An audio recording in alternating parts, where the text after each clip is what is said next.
રોજ રોજ સાંજે શાક રોટલી ખાવાનું તો કોઈનું જ મન ના હોય, પછી એ બાળકો હોય કે વડીલો. તો સાંજના ડિનરમાં ઝટપટ તૈયાર થઈ જાય એવો ટેસ્ટી નાસ્તો આજે આપણે બનાવીશું, જે ખાઈને તમારા ઘરના બધા જ તમારા વખાણ કરતા થઈ જશે. હાંડવા કરતા પણ 4 ગણો ચડિયાતો આ નાસ્તો છે, જેને તમે સાંજના ડિનર અને હલકી ફૂલકી ભૂખમાં પણ ખાઈ શકો છો. તો ચલો આપણે બનાવવાનું સ્ટાર્ટ કરીશું. તો મેં અહીંયા વેજીટેબલ એકદમ સરસ ઝીણા ચોપ કરીને લઈ લીધા છે. પછી અહીંયા એક બાઉલમાં અડધો કપ રવો અને અહીંયા 2 ચમચી જેટલો મેં ચોખાનો લોટ લીધો છે. ચોખાનો લોટ નાખવાથી એકદમ સરસ ક્રિસ્પીપણ આવે છે. પછી એના અંદર થોડાક ઝીણા સમારેલા મરચાં અને જે આપણે વેજીટેબલ એકદમ સરસ ચોપ કરેલા હતા એ એના અંદર નાખી દઈશું.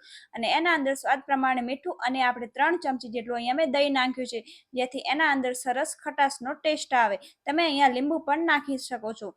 પછી આપણે આ બધી જ વસ્તુને એકદમ સરસ મિક્સ કરીને એકદમ સરસ થીક એવું બેટર તૈયાર કરી નાખીશું. તો અહીંયા મેં મરચાં અને લસણ પણ નાખી દીધું છે. એને પણ આપણે એકદમ સરસ સારી રીતે મિક્સ કરી નાખીશું અને અહીંયા એને 10 મિનિટનો રેસ્ટ આપીશું. તો હવે આપણે અહીંયા 10 મિનિટ પછી જોઈ શકો છો કે આપણો રવો એકદમ સરસ ફૂલાઈ ગયો છે. તો હવે આપણે એના અંદર થોડુંક પાણી રેડીને આ બેટર છે એ થોડુંક પતલું કરી નાખીશું. આપણે વધારે પતલું કરવાનું નથી. તો હવે તમે અહીંયા જોઈ શકો છો આપણું બેટર એકદમ સરસ તૈયાર છે. તો હવે આપણે અહીંયા એક પેન લઈ લઈશું.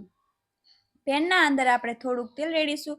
તેલ એકદમ સરસ ગરમ થઈ જાય એના પછી રહી અને એના ઉપર તલ નાખીશું અને પછી આપણે આ બેટર એકદમ સરસ ગોળ રાઉન્ડમાં એના અંદર પાથરી નાખીશું.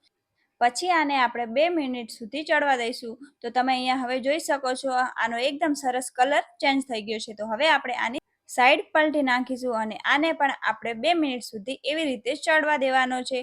તો પછી ફરીથી આપણે એની સાઈડ પલટી દેવાની છે, પણ એક લીપ મારે મિસ થઈ ગઈ છે. તો પછી આપણે એના અંદર થોડીક શેજવાન ચટણી અને ટોમેટો કેચઅપને મિક્સ કરીને ઉપરથી એકદમ સરસ લગાવી દેવાનો છે. આ આપણે એકદમ સરસ પિઝાનો ટેસ્ટ આવશે. અને ઉપરથી આપણે અમૂલની ચીઝ ઉપરથી એકદમ સરસ છીણીને લઈ લેવાની છે. તમે તમારી મરજી મુજબ લઈ શકો છો.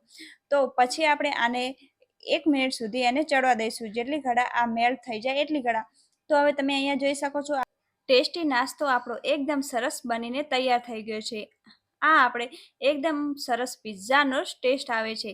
તમે પણ ઘરે એકવાર જરૂરથી ટ્રાય કરજો અને મને પણ કમેન્ટ બોક્સમાં કહેજો કે તમને પણ આ નાસ્તો કેવો લાગ્યો છે. તમે પણ જો એકવાર બનાવશો તો તમને પણ વારંવાર બનાવવાનું મન થશે.